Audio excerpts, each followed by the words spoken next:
Episode 86. Ugh. Nan Shen fell to the floor with blood flowing out from his mouth. One of his teeth just fell from Shenling's one punch. Seeing Nan Shen get punched, all the nurses almost peed their pants. That's CEO Nan, This young man suddenly punched him straight to his face. How daring. Shenling? Ren Yuan hurriedly helped Nan Shen to stand up as he looked at Shenling with a mild expression on his face. He could sense a thick bloodlust coming from Shenling, but he had to face this calmly. Nan Shen wasn't in the right mind to even react. The man only silently stood up like a ragged doll losing its soul, while this blonde man looked like he was about to commit another murder. Don't stop me. I have to kill your friend here and now. Shenling was enraged, seeing Ren Yuan blocking his way. He looked up at the man who was slightly taller than him with obvious murderous intent in his eyes. Wait, calm down. We can talk this through, okay? Ren Yuan smiled bitterly as he quietly pushed Nan Shen to the other side, distancing the man from Shenling. He didn't really know this blondie, but from what he knows, this man should be a very close friend of Tan Hua. Maybe Tan Hua already treated him like her own family, so this man could be called Tan Hua's only family then. Talk this through? You want me to calm down? Impossible. Shenling's chest moved up and down in suppressed anger. The man catches on his breath after hurrying to fly back to the country in just several hours. How could he calm down? The thing he didn't want to happen to Tan Hua just happened shortly after he approves of Tan Hua's relationship with that bastard. Nan Shen promised to protect Tan Hua, but how could she get stabbed right inside his own house? Ren Yuan gulps his saliva nervously, seeing Shenling, who was about to approach Nan Shen again, to either punch or kick the man to death. It was at the right timing when Shenling was about to approach Nan Shen for real, with his fist balled, that the door to the surgery room was opened, and the doctors there slowly came out one by one. Doctor, how is she? Nan Shen, who previously looked like a statue, suddenly sprung from his seat to ask the doctor about Tan Hua's condition. Is her family here? The head doctor paused a bit before asking Nan Shen with a serious face. Seeing the head doctor's stern expression, Nan Shen's heart stopped beating for a second. I'm her fiancé, and this man here is her family. Nan Shen forced a smile to the head doctor as he pointed his finger to Shenling, who also had come to ask for Tan Hua's condition. Doctor, how is she? She is fine, right? Shenling suppressed the urge to kick Nan Shen right away. The man looked at the doctor with hope in his eyes. He knew Tan Hua's fate couldn't be avoided, but maybe the doctors were all skilled to be able to save Tan Hua's life. Unfortunately, we did our best, but it's just a matter of time. She is poisoned, and the poison has spread all around her body. Even when we try to detoxify it somehow, the poison won't disappear. The head doctor hung his head low as he shook his head in frustration. He really felt frustrated because of the poison thing, which should be able to be detoxified, but how come the poison was still there? It's just a matter of time before the poison reaches her heart. Maybe only a few hours more or so. They still did their best, even until this minute, but… What do you mean? Nan Shen tugged his lips, creating a smile, but of course, it was one of his deadly smiles he showed when he already lost his mind. Young Master Nan. Miss Tan. She can't be saved. The head doctor suddenly got a shiver down his spine, seeing Nan Shen smile. He almost fell to his knees to beg Nan Shen not to do anything to his family just because he couldn't save someone's life, which was already doomed to be anyway. Can't be saved? Aren't you the best doctor in this city? You can't even save someone with this kind of wound? How many people had been stabbed before and survived? Nan Shen almost choked the head doctor, if not for Ren Yuan holding back his arm so he couldn't move for a moment. But Miss Tan is poisoned. The head doctor almost cried when he saw Nan Shen couldn't just accept the fact that his girl couldn't be saved anymore. He wasn't God that could heal everyone, okay? Stop it, Nan Shen. It's useless. Shenling bit his lips until it was bleeding as he suddenly turned his body around and sat down on the bench with a dark face. The man didn't do anything other than closing his eyes, seemingly asleep. Useless? It's useless? No. Tan Hua can be saved. There must be a way. You guys can do surgery to her, right? Why can't you extract the poison out? Nan Shen shook his head as he glared at the head doctor. No, this can't be. He refuses to believe it. Such advanced technology, how could they weren't able to save Tan Hua? She wasn't shot to death. Young Master Nan. We are also confused, but somehow the poison still remained there. We already tried every method but… The head doctor fearfully answered as he too felt confused. This kind of poison should be easy to clear, but how come they couldn't do so to this girl? It was as if there was an invisible hand interfering with the treatment. This might sound unbelievable, but he just felt that way. Nan Shen, I told you, it's useless. If the doctor said so, then. Shenling opened his eyes with tears flowing down from his pretty sapphire blue eyes. His previously sparkling eyes were now lacking spark. His eyes were so dead, like someone without a soul. Hey, Nan Shen, there's something wrong with Shenling Ren Yuan, who noticed this was about to approach Shenling when he saw the man suddenly fell to the floor, not moving at all. Shenling? Even Nan Shen, who previously still wanted to banter with Shenling, was shocked to death, seeing the man suddenly fell. Nan Shen quickly asked the doctor to check Shenling, who obviously was abnormal. What's going on? Why did Shenling suddenly fall? Just what's going on? Young Master Nan. The doctor felt like dying. The girl inside the surgery room still hasn't regained her consciousness and would die in a few hours. Now this man here suddenly fell into a coma. What? Tell me. No matter how much hate Nan Shen had for Xinling, the man was still his in-law when he married Tan Hua later. Seeing the only family left for Tan Hua suddenly in an ambiguous condition, how could he not freak out? This young man suddenly fell into a coma. I don't know what happened, but he might be too exhausted. The doctor trembled as he ordered the nurses to take Shenling to another room for treatment. Is this hospital cursed or what? Why would a perfectly fine young man suddenly fall into a coma? Maybe he was too shocked by his only family's critical condition until he slipped into a coma? But this is nonsense. Tan Hua. Shenling. Nan Shen gripped his clothes tight as he screamed out of frustration. The man had totally lost his mind seeing Tan Hua and Shenling in such condition. God, is he cursed or something? Young Master Nan, you can visit Miss Tan now. The head doctor was trembling as he let Nan Shen look at Tan Hua and stay beside her until her last breath. The doctor was already afraid when the blonde young man suddenly slipped into a coma, so he quickly allowed Nan Shen to visit Tan Hua. Now Tan Hua had been moved to a VIP room. Anyone could possibly come and wait for her, unlike when she was still in the surgery room. Tan Hua. Nan Shen's steps wavered as he approached the room where the doctor moved Tan Hua to. He couldn't bear to see Tan Hua in such condition. He couldn't accept the fact that Tan Hua couldn't be saved. This must be a lie. It's impossible, right? Nan Shen. While Nan Shen was whispering Tan Hua's name, on the other hand, Ren Yuan was whispering the man's name. Seeing his best friend was shaken to this state, how could he not worry? Tan Hua was in this condition because of Mi Shu, so wasn't he also at fault for bringing Mi Shu to their party? Leave me alone. Nan Shen looked at Ren Yuan with a pained expression as he entered the room and closed the door, not allowing anyone to come near. But Ren Yuan wanted to say no, but pity the man already closed the door and didn't let Ren Yuan come in. Only nurses and doctors were allowed to enter Tan Hua's room. The moment Nan Shen entered the room, the smell of medicine quickly assaulted his nose, making the man subconsciously frown. The sound of the machine next to the bed rang throughout the room with a stable rhythm, adding more pain to Nan Shen's heart. Tan Hua. Nan Shen looked at the figure on the bed with tears starting to flow from his eyes. There was a girl on the bed. The girl had short blonde hair. It was beautiful for him, but the girl closed her eyes. A mask was placed on the girl's mouth, seemingly an oxygen mask to help her breathe properly. Her usually rosy cheeks now turned as pale as a sheet. The girl's eyebrows subconsciously furrowed, showing what she felt right now. Pain, pain, and only pain.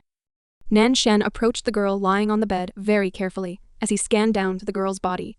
The girl was wearing hospital clothes with a blanket on top of her body. There was no sight of blood, but below the blanket, he was sure he would see at least the freshly treated wound on her stomach. On her small, delicate hand, there was a small transparent tube connected to the IV next to her. To her right side, there was a quite big screen showing the girl's heartbeat in green light, followed by a steady beeping sound, which already welcomed him from the moment he stepped into the room. Why? Why? Nan Shen dragged a chair and sat beside Tan Hua, who was lying down unconscious. The man's cheek was already wet from tears, and his eyes turned red from both sadness and madness. Nan Shen trembled as he slowly took Tan Hua's other hand without the IV. The girl's hand was cold. Very cold, unlike before.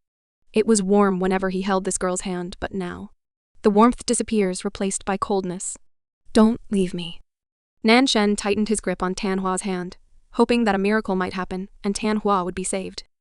He wanted to fly to another country to seek treatment, but the doctor said Tan Hua didn't have much time.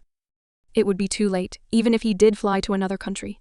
Nan Shen's voice rang inside the silent room, but no one answered. It was only him alone who kept speaking to Tanhua, trying to wake her up, to see her smile again, only to end up in vain. Open your eyes. You will be all right.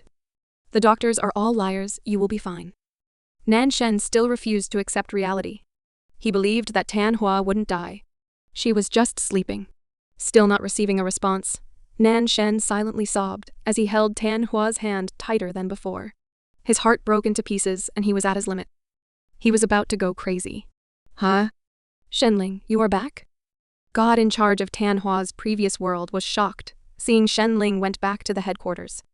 Ever since the man descended to become human, he never went back to the headquarters. How come that man suddenly went back? Did he get bored already? You bastard! Shenling strode over to his friend, and without giving a warning, the man punched his friend until his friend's body hit the room's wall. What are you doing? You just come back and suddenly attack me? Shenling's friend immediately got up as he wiped his dirty face before glaring at Shenling as if looking at a madman. This man is mad.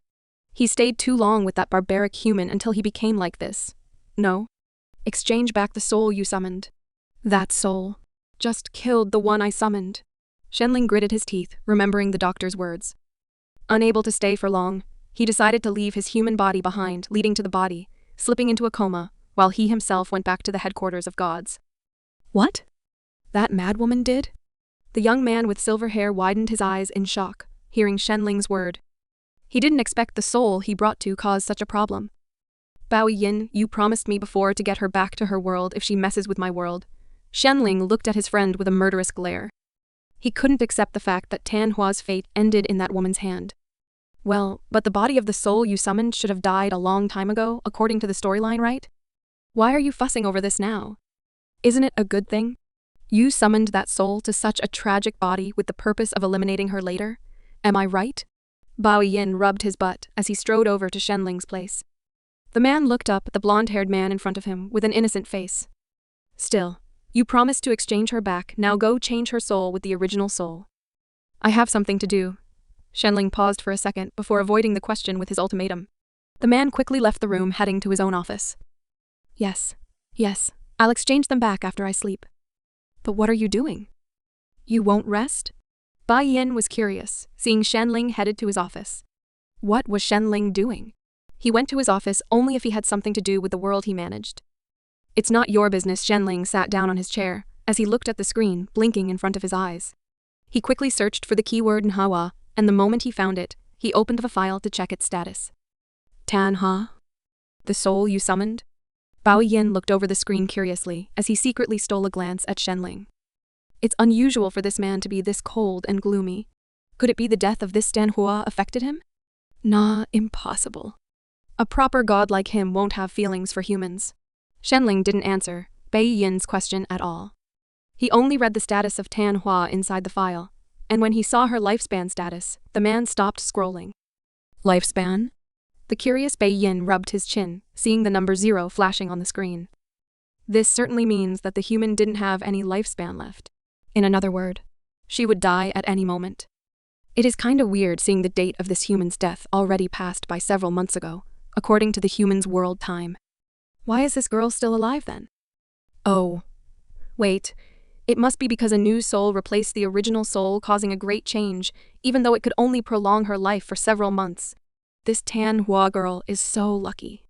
Shenling stared at the status unblinkingly. He gulped his saliva nervously as he steeled his heart. He knew that what he was going to do now was a crazy thing, and he would surely be punished severely later. But it would all be worth it if it's for Tanhua. Shenling moved his fingers as he clicked the lifespan bar. The bar flashed, and the next moment, it was ready to be edited. Seeing what Shenling did, Bai Yin almost fell right away to the floor. Are you crazy? Do you want to edit this human's lifespan? Only supreme gods could do it yet. What are you doing? Bao Yin slapped Shenling's head as he tried to stop the man from doing anything reckless. Shenling is already mad. He lost his mind. For a god like him to actually do one of the taboos. Did someone possess him? Shut up. I know what I'm doing. Shenling kicked Bai Yin away as he typed 80, replacing the number 0 on the bar. The man's hand was trembling as he typed, but it didn't stop him from editing it anyway. You are mad. You know the consequences of doing the taboo, right? You will be demoted to a mere human being, never to be a secondary god anymore. Not to mention you will live your human life forever, in punishment. Bao Yin shouted on top of his lungs, trying to scare Shenling so the man would go back to his right mind. No god would be so stupid to receive this kind of punishment. From the mighty secondary god to a mere human. That is the biggest humiliation ever. Their name would be recorded as the fallen one, and forget about promotion to be supreme god. They would be blacklisted. Their life as a human later would be pressured, set by the judge to be so miserable. Still, Shenling wanted to do this? Just for a human girl? Did he just do another taboo? Falling in love with a human? I know the consequences, but I don't care. Shenling tightened his grip on the mouse as he clicked save on the edited lifespan. Shenling is doomed. It's dark. Painful. She couldn't hear anything nor see anything. Her body couldn't move freely like before. Her insides felt like burning. Is this the end? If this is really the end of her life, at least she wanted to meet her parents first to say goodbye. Maybe if she could come to Nanshen's dream to also give her last words. That would be nice. Tanhua, a voice suddenly rang throughout her mind, scaring her silly. She knew that she was already in a boundary between life and death. So how could someone's voice suddenly ring in her mind? Who is there? Tanhua shouted as she turned around to see nothing but darkness. Only now she realized that she could speak. Could she already be in her soul form now? Wait, she hasn't died yet, right? It's me, Shane Ling. I'm here to fulfill my promise to let you meet your parents. A transparent figure of a blonde man suddenly appeared in front of Tanhua, once again, almost making her pee her pants. The young man looked like a ghost, but it was clearly Shen Ling's face. She won't mistake Shen Ling's handsome face with anyone else. Shen Ling. Tanhua's eyes brightened, seeing Shen Ling. She wanted to grab the man's hand, but she touched nothing but darkness. Shen Ling's body wasn't solid, but she too didn't realize that her body isn't solid either. Tanhua, I'll exchange your soul to your original world so you can meet your parents. But I'll ask you one more time. You really don't want to go back to your world instead of dying in this world? Shen Ling smiled bitterly, seeing Tanhua was so active. Her body now was lying miserably, waiting for death to pick her up, but here she was, acting like usual. Did she not feel afraid? I want to stay in this world even if it means dying. I know I'm meant to be transmigrated to this body, so just let me meet my parents one more time. Nanhua nodded her head as she looked at Shen Ling with unwavering eyes. She had thought it through, but still, she didn't want to exchange back with Yan Hua, who occupied her original body. She chooses to die with Nanshen beside her than to live on without the man. Foolish indeed, but she didn't have any regret. She might meet a better man in her original world, forget Nanshen and move on, making her own family, living well. But no. It wasn't a coincidence Shen Ling chose her out of 1 billion people in her world. There were so many other talented designers who could also change Shen Ling's world. But he had to choose her. Isn't that fate? She would accept this fate without regret then. I respect your choice. Okay, let's go. You have 5 minutes. Shen Ling secretly felt relieved that Tanhua chose to stay. He already did the taboo just so she could live happily, even in this world. If Tanhua chose to leave, what he did would be in vain. Tanhua nodded her head, and the next moment, she felt as if her body was sucked into a certain direction in the darkness. She didn't know why, but the next second, she could hear someone calling out her name very clearly. Tanhua? Tanhua? Are you listening? A voice of someone she knew well suddenly made Tanhua snap out of her daze. A figure of a beautiful middle-aged woman slowly could be seen, and the figure was someone she knew well. Mom? Tanhua blinked her eyes as she looked at her surroundings. This place was the dining room of her house. She really was back? But she could still remember what happened in the other world she visited, so this must be the 5 minutes time Shen Ling gave to her. Yes, sweetie. Are you all right? Tanhua's mother put her hand on Tanhua's forehead with a worried expression on her face. She was actually a bit stunned when Tanhua called her, but the woman quickly hid it well. I'm all right. Tanhua couldn't help but grin, seeing her mother again after such a long time. She missed her strict mother and father. Now she could say goodbye for the last time. What should she say?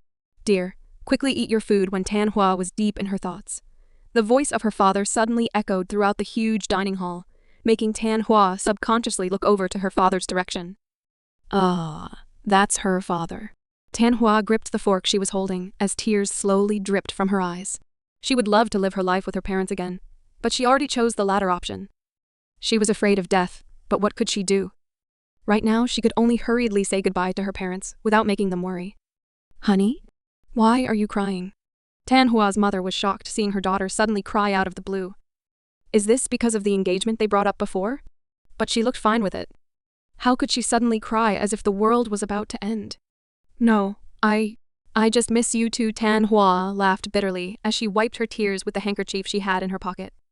She didn't have enough time to reminisce about the past. Right now, she could only quickly say goodbye. Tan Hua's mother and father looked at each other, smiled bitterly. They nodded their heads and slowly approached Tan Hua, before suddenly hugging her out of sudden. Mom? Dad? Tan Hua was about to say her words when her parents suddenly came and hugged her tight. They never hugged her like this unless they were going to leave for a long time. What's going on? Tan Hua. Welcome back. Tan Hua's mother's first sentence successfully made Tan Hua choke on her own saliva, almost literally dying again with her original body. Whoa, what are you talking about? Tan Hua's heart skipped a beat as she looked at her parents' loving eyes. Is this just her imagination, or… We already know everything. We know you were gone for quite a while, and the one in front of us before wasn't you, but someone else. Tan Hua's mother tightened her grip on Tan Hua's waist, as if unwilling to let her go. Huh? Tan Hua's head spun around when the bomb was dropped. Her parents know she was transmigrated and her soul was exchanged? What kind of nonsense is this? Shenling, come out. We had a dream. In the dream, we knew everything. We also realized that you aren't acting like your usual self, only when we believed our dream to be the truth. But I'm glad you are back now. Tan Hua's father stroked Tan Hua's head as he explained how they knew about this bizarre reality. Dream? Tan Hua had the urge to curse Shenling on the spot. That man must be the one telling her parents through a dream. Since when did they know about this? We already knew quite a long time ago. But the other you isn't a bad kid. In fact, she is better than you, so we slowly accepted her while waiting for you to come back. Tan Hua's mother teased Tan Hua as she giggled happily seeing her daughter was back. She didn't hate her other daughter, who occupied her real daughter's body, but she missed this child of hers after not seeing her real self for so long. The other Tan Hua had a very different character compared to her child. It's obvious, to be honest. So that's the case. Tan Hua sighed, thinking that she would say goodbye while her parents not knowing that she wasn't in her original world all this time. That Tan Hua, their daughter, whom they spent their time with, was, in fact, switched with someone else. But they knew the truth. They even knew this was her just by meeting her again for a mere second. Parents' instincts really are scary.